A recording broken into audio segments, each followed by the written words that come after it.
Bonsoir à toutes et à tous, samedi 14 septembre, il est l'heure de l'info. La météo a été plus que capricieuse ces derniers mois et les vignes en ont particulièrement souffert. Les vignerons haut-marnais, vous le verrez, ont perdu jusqu'à 80% de leur récolte. Nous fêtons cette année les 80 ans de la Libération. Ce soir, faisons ensemble un bond dans le passé pour découvrir Chaumont en 1944. Ce sont des bénévoles, des hommes de l'ombre qui chaque nuit protègent les cultures des agriculteurs meusiens. Nous avons suivi les lieutenants de louveterie. Nous parlerons de musique à la fin de ce journal avec notre invité à Montier-sur-Saulx. Un groupe de passionnés veut rendre la trompette plus sexy et plus attirante.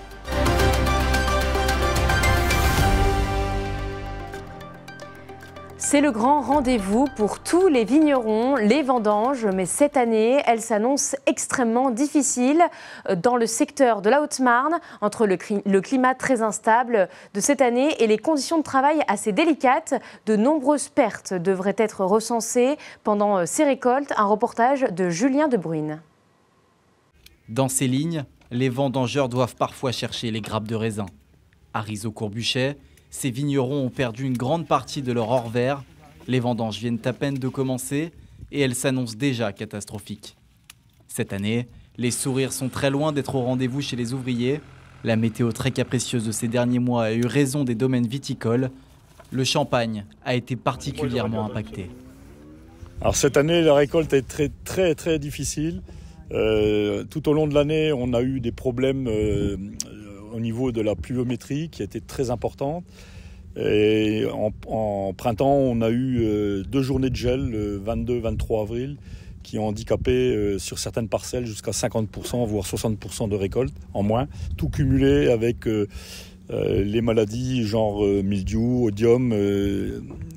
Nous avons perdu à certains endroits entre 70 et 80% de la récolte. La météo était beaucoup plus clémente en 2023. Pas de gel, des grappes bien garnies, tout l'inverse de 2024. Les vendangeurs sont obligés de s'adapter à la faible quantité de raisins présente dans les lignes. La saison dernière, ça c'était niveau météo, on n'avait pas eu de problème, c'était nettement mieux. Niveau quantité de raisins aussi, on était nettement mieux que cette année. Cette année, avec le gel et le mildiou, fait que niveau quantité, il y a moins de raisins. Les conditions de travail sont difficiles. Cette année, le froid accompagne les vendangeurs pendant la récolte et les polaires sont sortis. Il y a un an, ils étaient tous en t-shirt. Un coup il fait chaud, un coup il fait froid, un coup il pleut, un peu la misère. Ça va, on est une équipe, on est solidaires jusqu'au bout. La météo a fortement impacté les récoltes et il faudra faire avec. La production de vin cette année sera très limitée. Le manque devrait être pallié grâce au stock de l'année dernière, mais l'inquiétude reste de mise. Les vignerons craignent de nouveau une météo capricieuse qui risquerait à terme de liquider leur stock. C'est un devoir de mémoire, transmettre aux jeunes générations l'histoire de la Grande Guerre. La ville de Chaumont a commémoré ce vendredi 13 septembre les 80 ans de la Libération.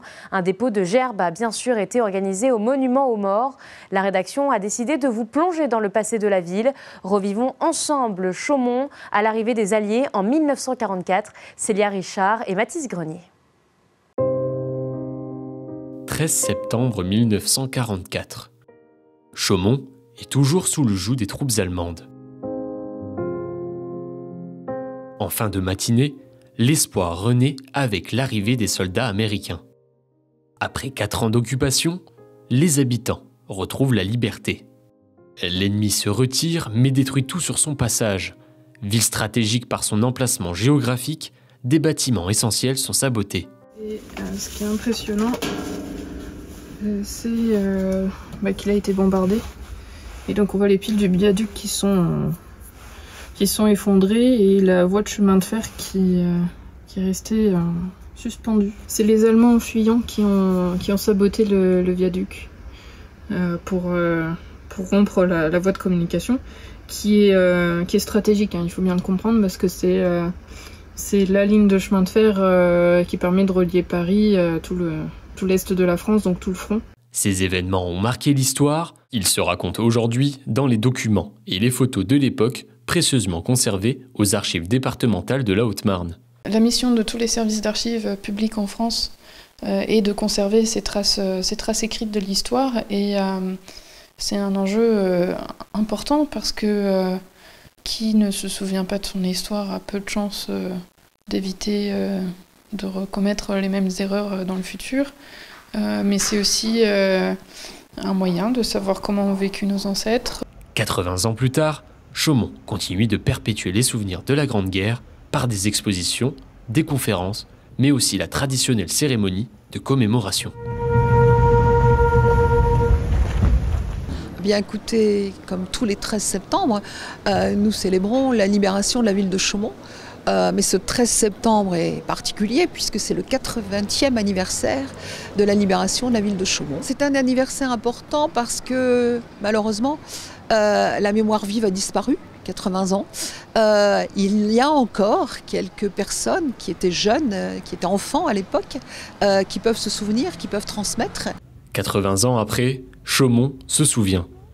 Par devoir de mémoire, les habitants préservent et transmettent aux plus jeunes l'histoire et les valeurs des femmes et hommes qui ont mené les combats pour notre liberté. La faune sauvage continue de ravager de plus en plus les cultures aux grandes dames des agriculteurs. Les pertes causées par ces animaux s'estiment désormais en millions d'euros. Alors pour essayer de limiter les dégâts, des lieutenants de louveterie font la garde le soir pour tenter de chasser les animaux les plus problématiques. Julien de Bruyne est allé à la rencontre de ces hommes de l'ombre. On s'aperçoit qu'on a une grosse population de cervidés et de sangliers qui s'est développée et qu'on doit limiter maintenant. L'inquiétude dans son regard traduit la gravité de la situation. Depuis des années, la Meuse fait partie des départements les plus touchés au niveau national par les dégâts causés par la faune sauvage, une véritable catastrophe pour les agriculteurs.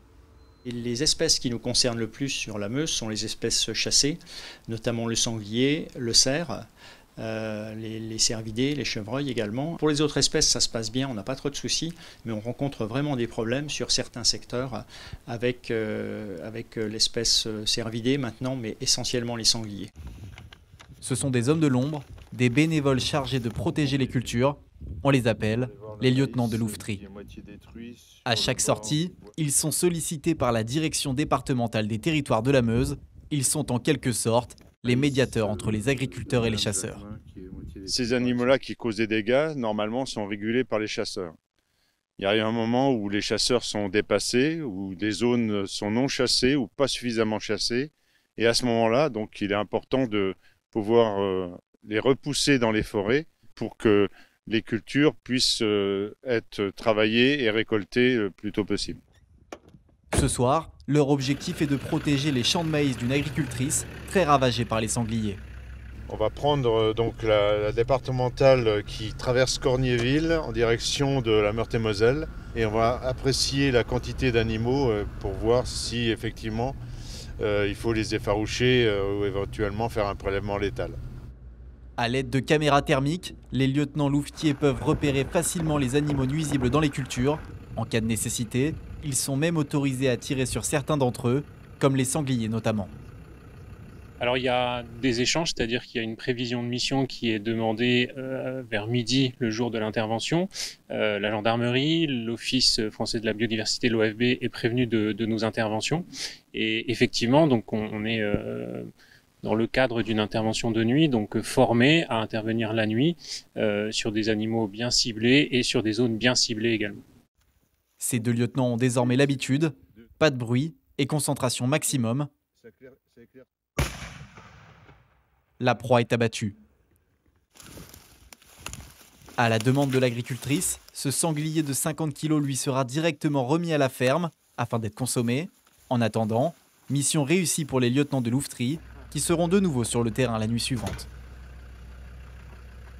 Les 5 et 6 octobre prochains, Montier-sur-Saulx va s'animer au rythme des trompettes. Une exposition, des spectacles et bien sûr des concerts seront organisés tout au long de ce week-end musical. Bonsoir Fernand Guillemin. Bonsoir madame. Vous êtes le directeur musical de la fanfare de Montier-sur-Saulx. Alors en quelques mots, c'est quoi Trompette en Fête? Alors Trompette en Fête, c'est simplement un projet de 2 jours bien sûr, du 5 et 6 octobre, qui permettra de mettre en valeur la trompette, l'instrument de musique à vent et à cuivre, et ensuite de le faire connaître au grand public, aux petits et aux jeunes et aux moins jeunes, mais aussi que les jeunes puissent, en somme, l'apprendre, et puis le jouer et le tester.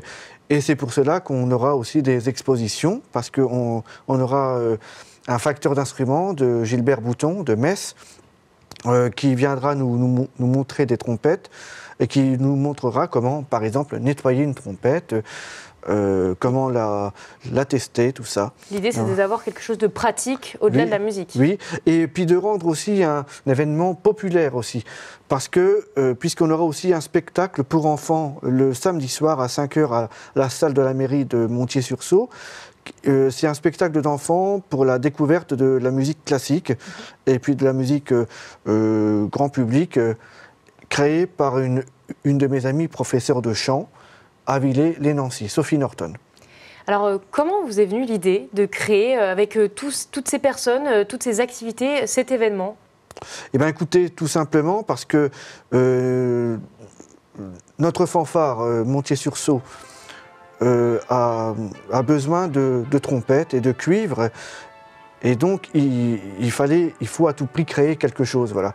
Et donc, on pense que Trompette en Fête est un moment de fête autour de cet instrument, afin de rendre cet instrument vraiment public et populaire. Voilà. L'idée, c'est de mettre en lumière, c'est un tremplin finalement ? Oui, un tremplin, et surtout de pouvoir créer une classe de cuivre au sein de notre Codécom Porte de Meuse. Et puis aussi de pousser nos élus à nous soutenir. Les élus chargés de la culture, par exemple, qui ne connaissent pas forcément la trompette, ou très mal en tout cas, mais qui par cet événement-là, peuvent aussi être surpris par les capacités de la trompette, par les possibilités que peuvent nous donner ce très bel instrument. Alors, vous avez choisi de le faire à Montier-sur-Sault parce que votre fanfare existe depuis longtemps là-bas. C'est un pari risqué quand même dans une petite commune.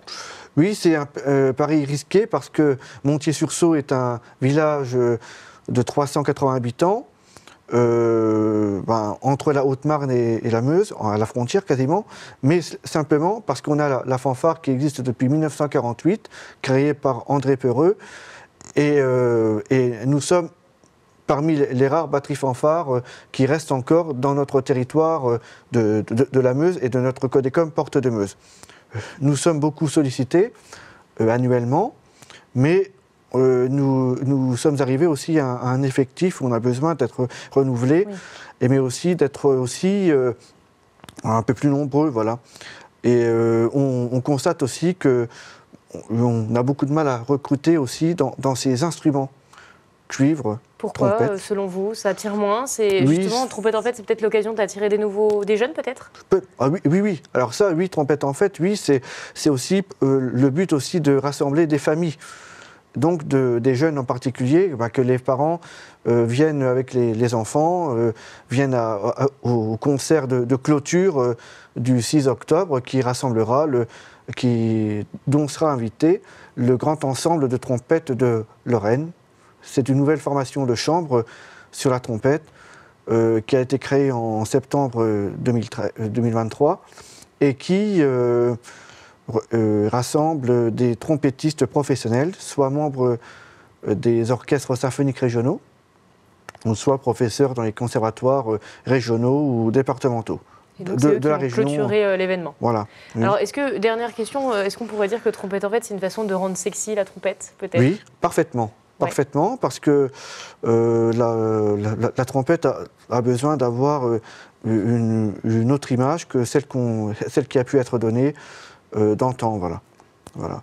Donc 2 jours, c'est le pari à tenir pour recruter des nouveaux musiciens. Oui, 2 jours pour faire connaître la trompette au grand public, aux jeunes et aux moins jeunes, de faire connaître aussi la trompette dans son histoire aussi, hein, et puis faire honneur aussi à ce très bel instrument que Maurice André, par exemple, a pu mettre en valeur il y a 60 ans de ça. Il y a 60 ans. Et on va clôturer sur cette belle histoire. Merci d'avoir été avec nous. Merci, madame. C'est la fin de votre édition. Merci de nous avoir suivis. Tout de suite, la météo. L'information continue sur Puissance Télévision. Bonne soirée.